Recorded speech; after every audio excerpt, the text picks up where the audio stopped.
Sakete Kintoki, isang napakatinding investigador. Mula sa kanyang pagpasok sa underworld hanggang sa paglalakbay niya patungo sa pinakailalim nito na tinatawag na Tartarus, walang sino man ang nagtagumpay na hulihin siya. Ganito kahusay ang kanyang kwalifikasyon na ipinadala ni Buddha. Ngunit hindi doon nagtatapos ang kwento, sapagkat dadalhin ko kayo sa Kabanata 77, kung saan may isang bilanggo na tinrato na parang isang napakahalagang personalidad.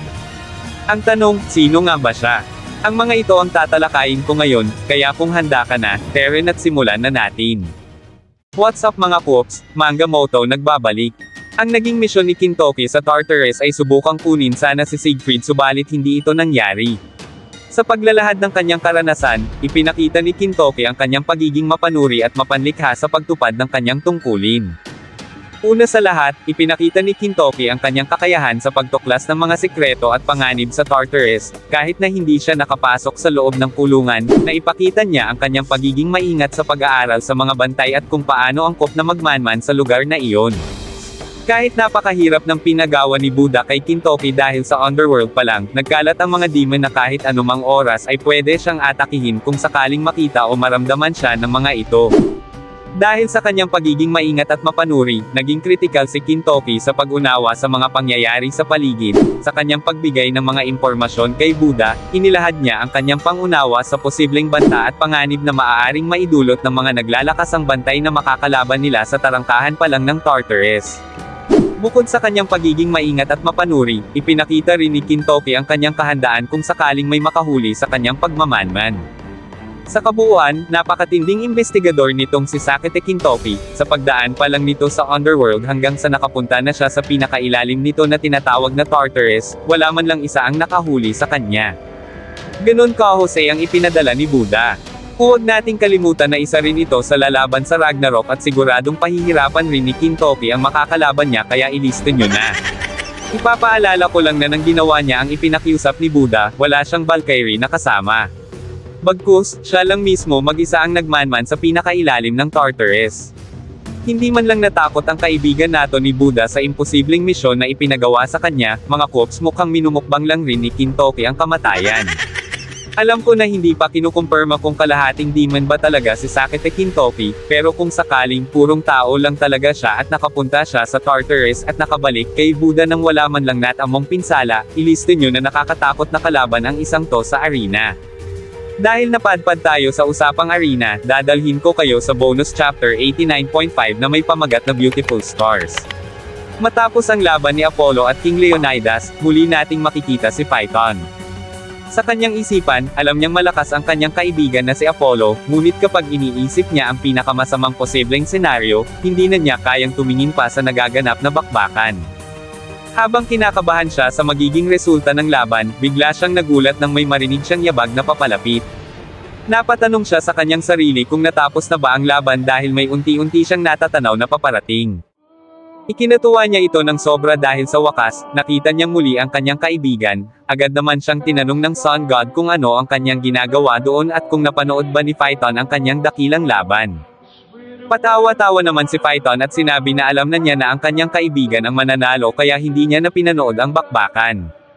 Habang nagkukwentuhan ang dalawa, biglang bumagsak ang katawan ni Apollo, na agad namang nasalo ni Phaeton at dinala patungo sa pinakamalapit na ward.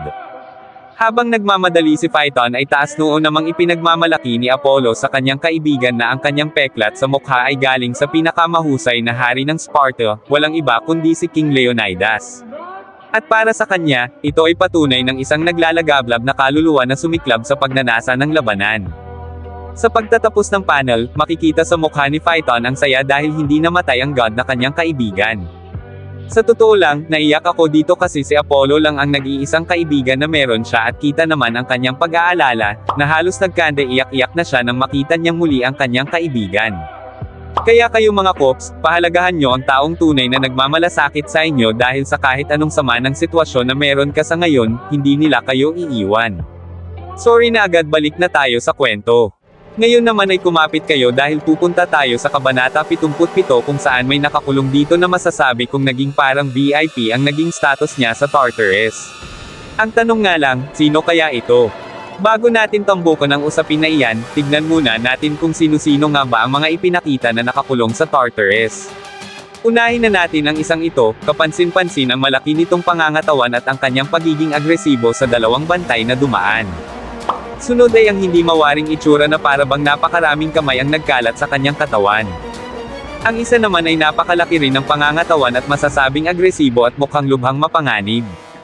Kasama rin dito si Siegfried na mapapansin na sobra ring siliado sa kanyang kulungan na parabang napakalaking banta niya sa kalangitan. Lahat ng nakakulong na ito ay sobrang mahigpit ang pagbabantay sa kanila, pero bakit may isa na parang VIP ang status?